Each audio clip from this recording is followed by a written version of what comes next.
Alright, gotta tell you, this part of the process, I mean removing these, was way more complicated and annoying than I would have expected. But anyway, I was able to complete the task, so that's good enough for the testing phase of this project.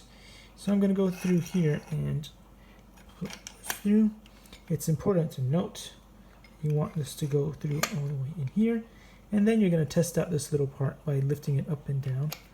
If there's a little bit of give, then it's working correctly. If there's no give, you've done something wrong, and it's going to be a problem. Also, I believe there may be something else that goes in there that needs to be fastened, but we haven't got there yet, so I won't touch that right now.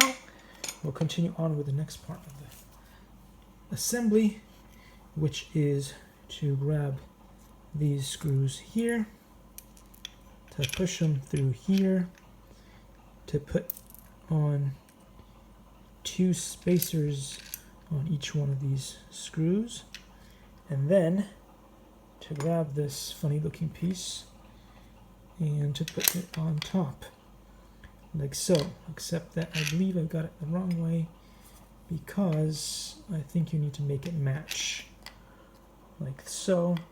So since there's more holes on this side, we want the holes to be matching like so, because I believe there should be cables going through there eventually, and you want to make sure that this doesn't go bad.